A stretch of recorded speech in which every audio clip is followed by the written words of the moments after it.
Hello, ladies and gentlemen, and welcome to this new video from Instinct Learning. Today we have something quite simple, and this is Squelches 101. So you will learn everything that you need to learn, in my opinion, about Squelches, because it's one of the rather easiest parts of psychedelic trance sound design. They basically do themselves, to be frank, because there is not much involved. There is only usually one or two oscillators, or three, it really doesn't matter. But let's say like even one is enough, and a filter and an LFO that is pitching one or both of those. It's quite frankly very, very simple, and we're going to do some today. And yeah, that's about it. You will learn how to do squelches in this video. So how to start with the squelch? Let's see. Very quickly, we will just like choose one note. I'm going for E. Why are you not playing? Ah, okay, because I didn't activate it yet. The next thing what you will want to do is go over to your oscillator section of your synthesizer. By the way, a virus is not needed. This works on any subtractive synthesizer. If we listen to this saw, obviously one thing will become clear. It's way too high. So we can do different things. Either on my MIDI keyboard I'm switching down a couple of octaves, or you do that in the synthesizer. It's another thing that really doesn't matter that much. At least not for the design. So we have our neat little saw. Let's start with the squelch that is the most basic squelch of all squelches, and that is basically an unfiltered LFO squelch. So it's just a saw with an LFO. Okay, so here we have our LFO section. Depending on what synthesizer you use, that works differently. The Virus CI has several pre-configured modulations here, but they are not very steep, they are not very intense, so often we will have to go into the matrix and do it the proper way. Let's hear what happens if we activate this triangle LFO.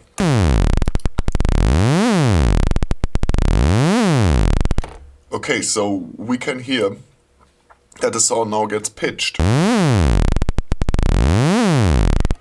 But it's kind of boring because it stays the same all throughout. So what can we do? We could, for example, go here,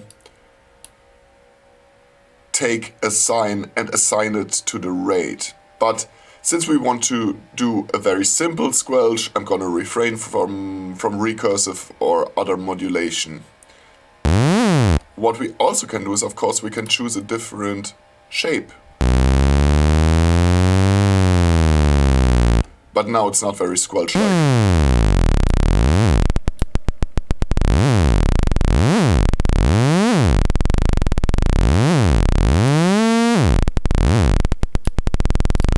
So that's also another possibility. Then, with this simple squelch, what can you do? Well, you can record it and you can actually use it. Many people would do that. But let's go to another part of a squelch that often is very important, and that is the delay. Let's turn that thing up all the way, and we can start with the classic delay, just setting the feedback and the time.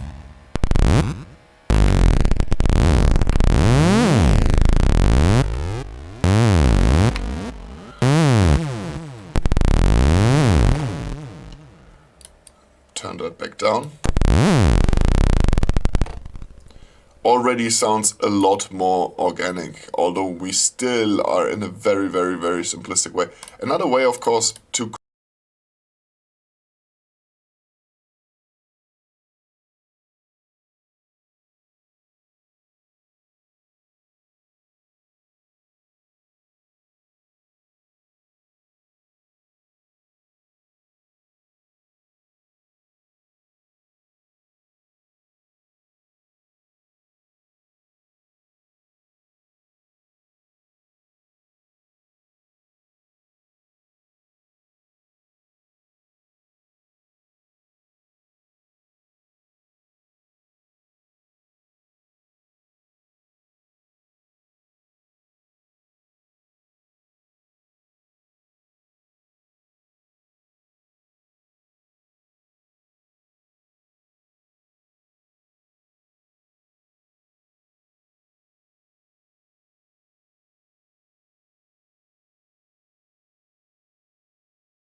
different. One, you know, is basically the polar opposite of the other. In this case, I would go with a high pass.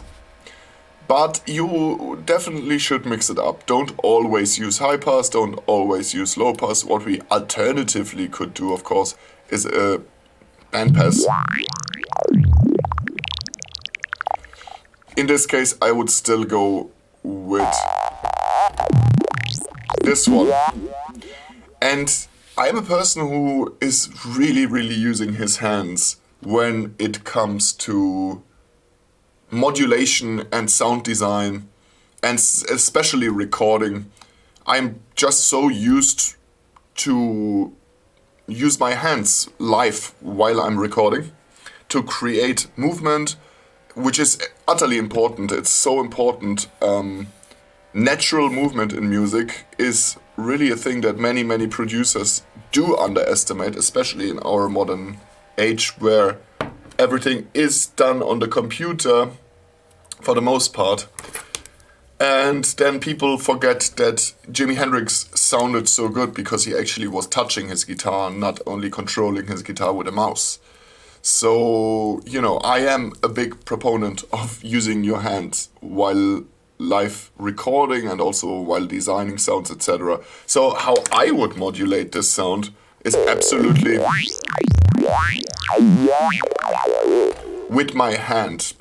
Positively a hand job, in my opinion. But we are not limited to that, obviously. So just to mix it up a little bit, I'm going to do this not here in the pre-arranged virus designations that you have for modulation. In this case, I'm going to the matrix. We're going to the matrix. Yes, we are going to the matrix, exactly. So first we want to choose, going for a unipolar, or should I go for a bipolar? I'm going for a bipolar, LFO, LFO2, so this is this one. And then what you want to do is simply go to your filter cutoff, filter 1 cutoff, then we can have a listen what it does. Couple of things are important if you're modulating the filter of anything actually. First of all, where does the filter stand? Where is the zero position, okay? That's very important if you modulate it, not so much if you modulate it with your hands, but very much so if you are modulating it with an LFO. So we need to decide a point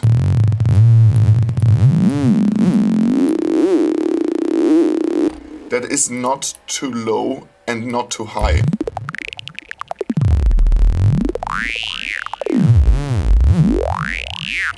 So now we can hear the LFO2 doing its business, and altogether it sounds almost more complex than it is. And that's a good thing.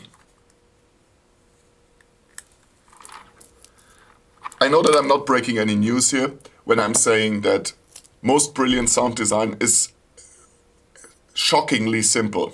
This is what most sound designers at some point in their life realize, is that it's just not about wildly twisting knobs, neither wildly controlling things and then just seeing what happens.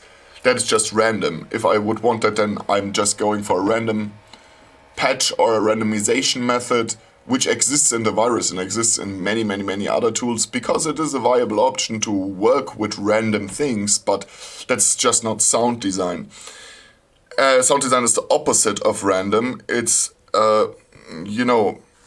chain of well thought out movements in sound and functions in synthesis. So everything, is there for a reason. As you can see now, we have our oscillator, we have our filter, we have our LFO, all doing different things. And they do it in a very specific manner, not in a random manner.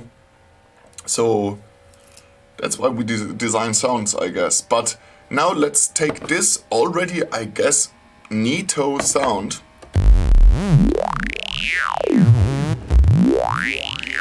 That is super simple. I turn that up a bit. listen to it. Yeah, we can always add in a little bit reverb. It is crazy how much a reverb can help with, you know, roomizing a sound, of course, like, you know, placing it in the room. As a kind of finale of this, we're gonna try out how this whole thing sounds with a comb filter. Comb filters are actually mechanically super simple devices.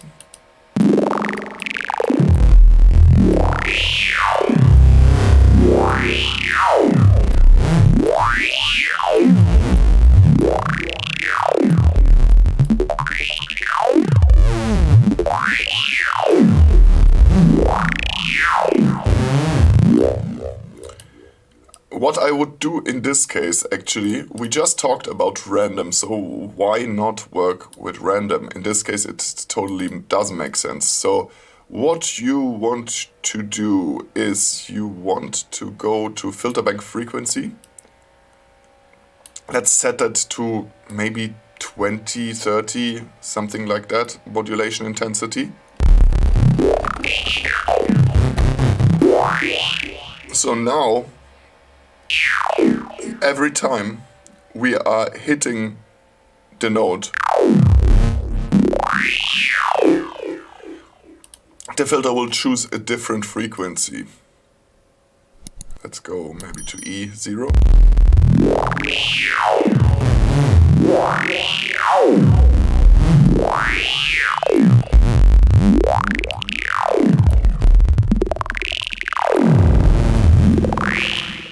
And also the same thing, actually, we can do the same thing for the filter bank reso. Turn that up a little bit.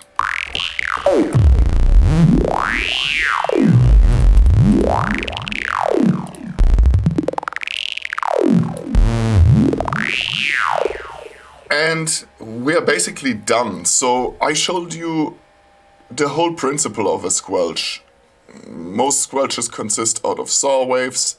We could also do something else. We can use a digital wave, but it of course loses its classic kind of squelch character in this case and becomes just an FX sound.